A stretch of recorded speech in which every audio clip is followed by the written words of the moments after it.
December 4th, 2023, Rockstar dropped the first trailer for the highly anticipated Grand Theft Auto 6, introducing new and improved Vice City, Jason and Lucia, cars, locales, and big booty bitches. But we're in 2026 now, and we've gone through release date changes and another trailer and a looming threat of a $100 price tag. But I think there are some more things to be worried about besides that. What's up, YouTube? My name is Nephilim King, or you can just call me Neph, and I want to talk to you guys about Grand Theft Auto 6, the potential and the problems. Point 1, the price point. See, the greater industry as a whole, the corporates in the suit, they've been salivating for a reason to raise prices on gaming for any old reason. What better reason than Grand Theft Auto 6? See, Rockstar has made a juggernaut in the gaming space, whether you like the game or not. From the star power these games tend to bring in towards the longevity of the franchise as a whole, specifically Grand Theft Auto Online and how far that's carried Rockstar over these last few years. These suits are looking for any reason to milk more money out of the franchise or milk more money out of the industry as a whole. The current price of games is already gone up. We've been at 70 for about 5 years. I think that's a safe point in saying. These guys cite issues like higher development costs, longer hours, needing more revenue and shit like that. Though honestly, I haven't seen an increase in the quality of games at all since this shit has happened.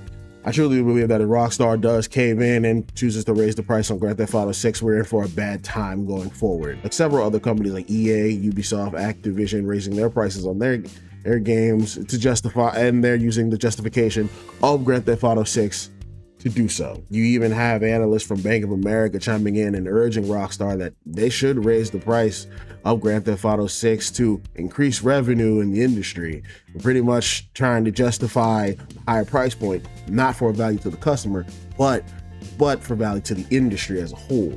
Though they said only $80, which it wasn't quite 100, but it's still an exorbitant amount of money. And honestly, it seems as if Rockstar is in a bit of a rock and a hard place, because the industry is pushing and begging Grand Theft Auto to be priced at $100+ to increase the amount of revenue. And Rockstar is in a bit of a rock and a hard place. Do they cave in to the industry, to the bankers, to the suits, and potentially price Grand Theft Auto 6 at a higher rate, potentially alienating fans? Or do they keep it at standard price, being loyal to the fans and the community as a whole, but also risking, not receiving as much revenue in case of bad sales? Now, neither I or anyone truly believe this game is going to flop.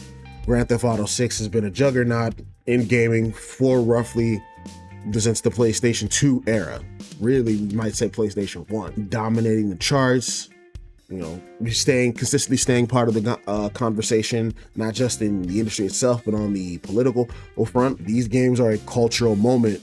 It's not just for the gaming community, but for America as a whole. So if anything, it's not a question of if it will make its money. The better question is, about how it'll make its money. Point 2, the online aspect and longevity. What can and what will they do with Grand Theft Auto 6 Online? Now, I know no one here is no stranger to Grand Theft Auto Online. The wild, crazy, shoot 'em up, do anything, be anyone of any kind of criminal empire you can think of. Online sim has essentially become Rockstar's bread and butter since it released. But my question is, what are we going to be doing different this go around that we haven't already done before? In the current state of Grand Theft Auto Online, you can run a motorcycle gang, you can run a billion-dollar criminal empire, you can run a nightclub, you can deliver pizzas to people on the boardwalk. There isn't much of a limit to what we can do already than what's given to us. Then you have FiveM. This adds a roleplay aspect to Grand Theft Auto Online that isn't really there in the base game or, the console normal versions of online. You have people running gangs, having all kinds of shootouts, cosplaying as cops and firemen, having real day-to-day life jobs in Grand Theft Auto Online. Now, in the last few years, we have seen Rockstar has acquired FiveM, and we know they do plan on using them in some manner for Grand Theft Auto Online and GTA 6 and in the future. So it will be interesting to see what things they come up with to deepen the gameplay, the experience of online. But time will tell. Will that be worth it? Will that be worth, the higher price point or the basic price point at all? Then we have to ask, will any of this take away from the main game? See, Grand Theft Auto 5 did have single player DLC, expected for release at some point, but the success of Grand Theft Auto Online has seemed to put a halt on those DLCs for the single player, and they just kind of got integrated into the online aspect. I like GTA Online like anybody else, but I did imagine that there were quite a few people who really wanted to see the stories of Michael, Trevor, and Franklin get expanded on, outside of the online content. And then we have to ask, how deep will the gameplay be? Now, we've already got rumors of things like, a 2-weapon limit, controlling, have them working on how AI behaves in the overworld and things like that. So I'm expecting something. It's not like I'm not expecting Rockstar to innovate on that front, but we haven't seen any detailed gameplay. So how do we know we're not getting an updated reskin of the old Grand Theft Auto 5? That is something I'd like to be a little more informed about. Some of you may speak to the alpha footage that got released a few years ago of Grand Theft Auto 5. It's not a finished product, and things like that are always subject to change, so I'm not going to use that as a definitive answer for how the gameplay will or won't play. Point 3. There's another elephant in the room I don't see anyone really talking about. The online monetization, I'm pretty confident it's gonna be crazy. Rockstar was making at a minimum on the low end like 500 million per year on Grand Theft Auto Online all these years. Even now, they're still currently making money, like buku dollars on it.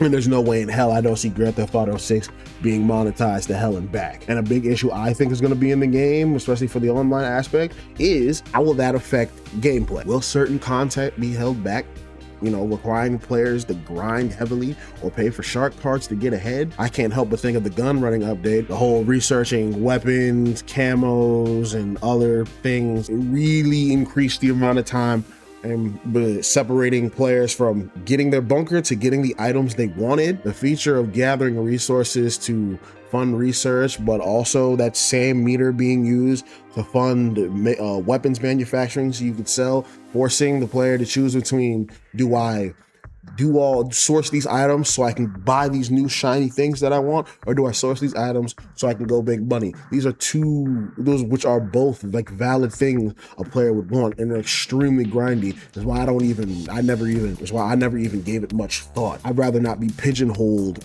into something I don't feel like I want to do. This held players back from a few really cool items, things like the Oppressor Mark II, if I remember correctly.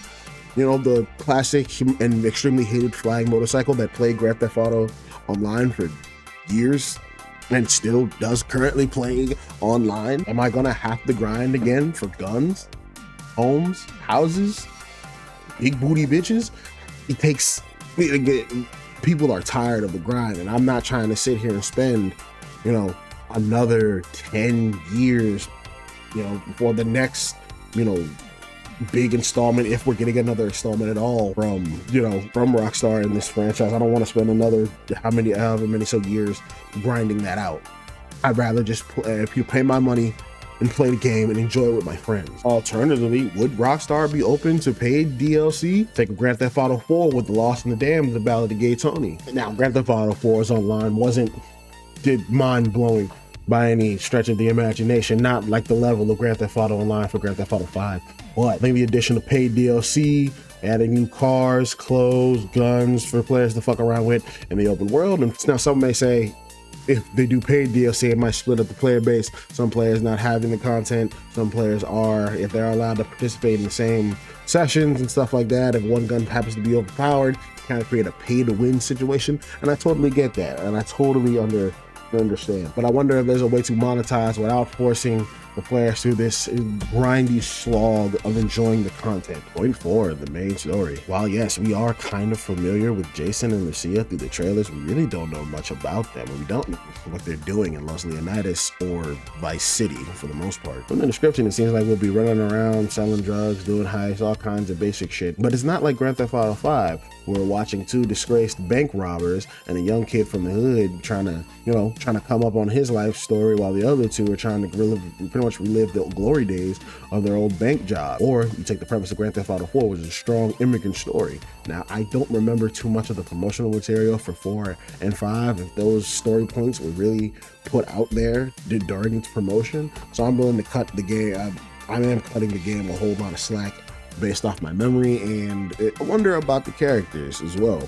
Will it have such iconic characters like Roman and Brucey from 4 and 5 online, in Brucey's case?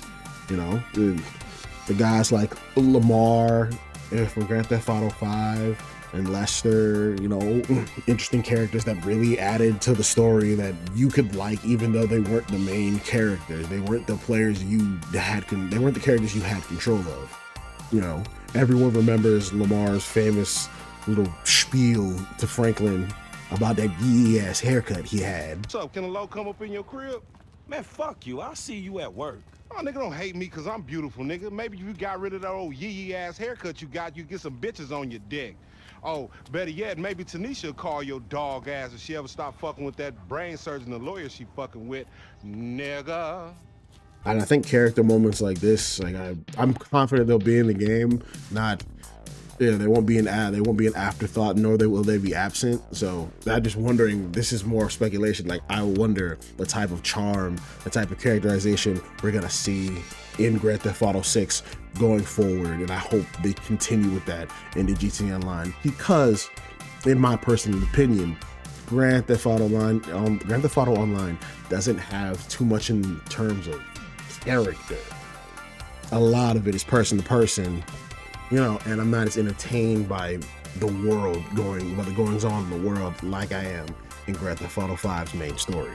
But that's my thoughts. What do you think will happen to Grand Theft Auto 6 releases? Will it save gaming? Will it destroy it? Will it just be an okay game? Let me know.